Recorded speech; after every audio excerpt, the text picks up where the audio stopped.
மின்மினி தமிழர்களுக்காகவே வந்தாச்சு முதல் hyperlocal social media app. உடனே டவுன்லோட் பண்ணுங்க. எந்த நிறுவன மருத்துவ காப்பீடு பெற்றவர்களும் அங்கீகரிக்கப்பட்ட அனைத்து மருத்துவமனைகளிலும் சிகிச்சை பெறும் முறையை பொது காப்பீடு கவுன்சில் அறிமுகப்படுத்தியுள்ளது. இதன் பின்னணி பற்றி இந்த தொகுப்பு அலசுகிறது. இந்தியாவில் சுமார் 52 கோடி பேர் பல்வேறு தனியார் மருத்துவ காப்பீடு திட்டங்களில் இணைந்துள்ளனர். ஆண்டுக்கு சுமார் 64,000 கோடி ரூபாய் அளவுக்கு பிரீமியம் தொகை செலுத்தப்படுகிறது.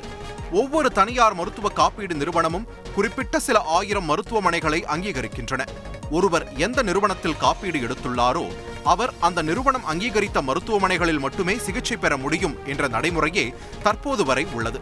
வேறு நிறுவனங்கள் அங்கீகரித்த மருத்துவமனைகளில் சிகிச்சை பெற்றால் அதற்கான காப்பீட்டுத் தொகை கிடைக்காத சூழ்நிலை இருந்து வருகிறது.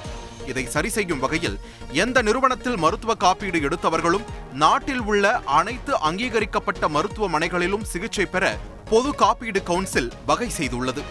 அனைத்து இடங்களிலும் ரொக்கமில்லா சிகிச்சை என்ற பெயரில் புதிய திட்டத்தை அறிமுகப்படுத்தியுள்ளது. தனியார் மருத்துவ காப்பீடு நிறுவனங்களின் பட்டியலில் உள்ள மருத்துவமனைகள் அனைத்தும் இதன் மூலம் ஒருங்கிணைக்கப்படுகின்றன. தங்களின் பட்டியலில் இல்லாத மருத்துவமனை ஒன்றில் சிகிச்சை பெறும் பயனாளியின் காப்பீடு கோரிக்கையை நிறைவேற்ற தனியார் காப்பீடு நிறுவனங்கள் ஒப்புதல் அளித்துள்ளன. சம்பந்தப்பட்ட மருத்துவமனையை தங்களின் பட்டியலில் சேர்க்கவும் ஒப்புக்கொண்டுள்ளன.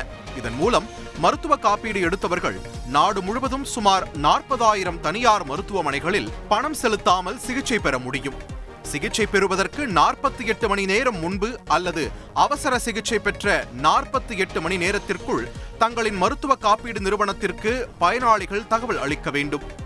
மின்மினி தமிழர்களுக்காகவே வந்தாச்சு முதல் ஹைப்பர்லோக்கல் சோஷியல் மீடியா ஆப். உடனே டவுன்லோட் பண்ணுங்க.